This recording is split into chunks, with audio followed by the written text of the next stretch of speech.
आज के स्टोरी बहुत ही खास होने वाले हैं, तो इस स्टोरी को ध्यानपूर्वक जरूर सुने। तो चलो स्टार्ट करते हैं।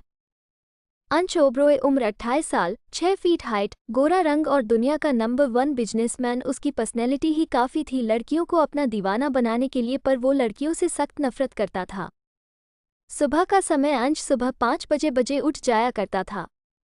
वो सुबह उठकर सबसे पहले अपने मेंशन में बने जिम में जाकर वर्कआउट करता था। उसे हर काम समय पर करने की आदत थी। अंश ठीक 8 बजे डाइनिंग एरिया में आकर चेयर पर बैठ जाता है। एक नौकरानी जल्दी से उसके लिए नाश्ता सर्व करती है। अंश अपना ब्रेकफास्ट खत्म करने के बाद अपने कंपनी के लिए निकल जाता है। उसके कंपनी का नाम AR इंडस्ट्री था।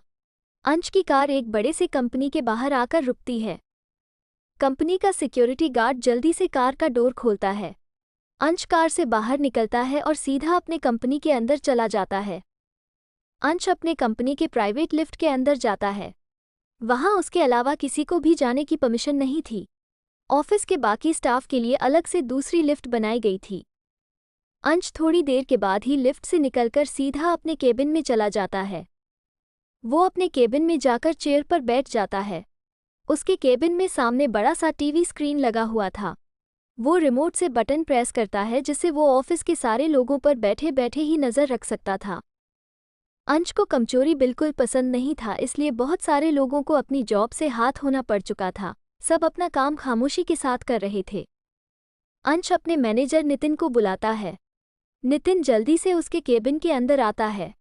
नितिन उसको देखकर बहुत घबरा रहा था क्योंकि अंश को हमेशा गुस्सा आता था। वो कभी मुस्कुराता नहीं था। अंश नज़र उठाकर उसकी तरफ देखता है। उसकी नीली आंखें ही काफ़ी थी नितिन के पसीने छुड़ाने के लिए। नितिन जल्दी से अपना सर झुका लेता है। अंश अपने रौबदार आवाज़ में उससे बोलता है, मैंने पर्सनल सेक्रेटरी के लिए बोला था, कहाँ है वो? नितिन सर झुकाए हुए ही बोलता है, सर एक लड़की को मैंने फाइनल कर दिया है। अंश गुस्से में उससे बोलता है, तो क्या मैं तुम्हें अब इनविटेशन कार्ड दूँ? उसे अभी के अभी मेरे केबिन में भेजो, गेट आउट। नितिन जल्दी से उसके केबिन के बाहर चला जाता है और राहत की सांस लेता है। आज से पहले अंश की 20 और सेक्रेटरी रह चुकी थी जिसने मुश्किल से 1 हफ्ते ही उसके साथ काम किया था और सब अंश के गुस्से के कारण उसकी जॉब छोड़कर जा चुकी थी। अंश लैपटॉप में काम करने लगता है, तभी उसके कानों में एक लड़की की मीठी आवाज़ सुनाई पड़ती है, मे आई कम इन सर? अंश का हाथ लैपटॉप पर काम करते हुए रुक जाते हैं और वो नज़र उठाकर दरवाजे उसकी तरफ देखता है। दरवाजे पर नितिन के साथ एक लड़की खड़ी थी जो दिखने में बहुत खूबसूरत थी। उसके बाल खुले हुए थे। उसने मेकअप के नाम पर सिर्फ काजल ही लगाया था। अंश जब उसे देखता है तो देखते ही खो जाता है। नितिन उस लड़की के साथ अंदर आकर बोलता है, सर इसका नाम रितिका वर्मा है, ये आपकी पर्सनल सेक्रेटरी की जॉब के लिए आई है। अंश नितिन को उंगली दिखाकर बाहर जाने बोलता है। नितिन अपना सर झुकाकर बाहर चला जाता है। अंश रितिका को ऊपर से नीचे देखने लगता है। रितिका उसकी नज़र देखकर बहुत अनकंफर्टेबल फील कर रही थी।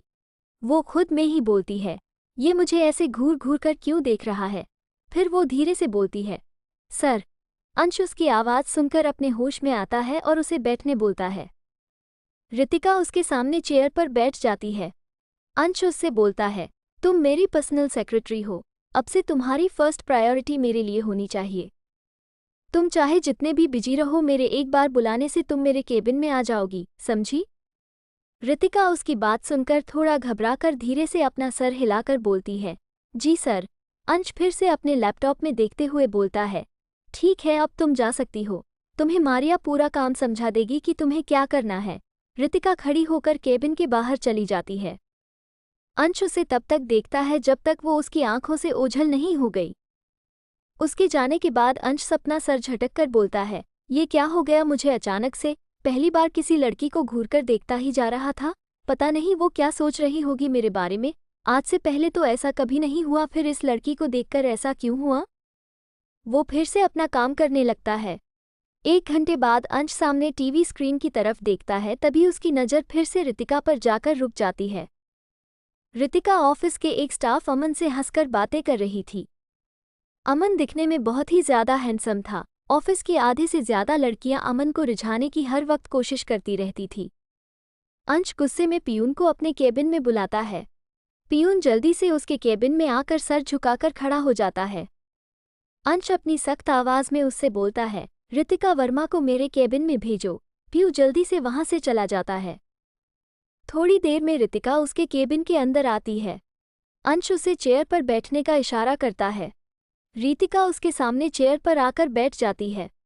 अंश उसके सामने आकर खड़ा हो जाता है और उसका चेयर अपने करीब खींचकर उसकी आंखों में देखकर गुस्से में बोलता है, क्या बात कर रही थी उस अमन के साथ? रितिका उसका ये सवाल सुनकर उससे बोलती है, मतलब? अंश अपने दांत पीसते हुए बोलता है, मैंने तुमसे कहा था ना, तुम्हारी पहली प्रायोरिटी मेरे लिए होनी चाहिए। जब तक मैं ना बोलूं ऑफिस के किसी भी मेल स्टाफ से तुम बात नहीं करोगी। रितिका उसकी ये बात सुनकर हैरान हो जाती है।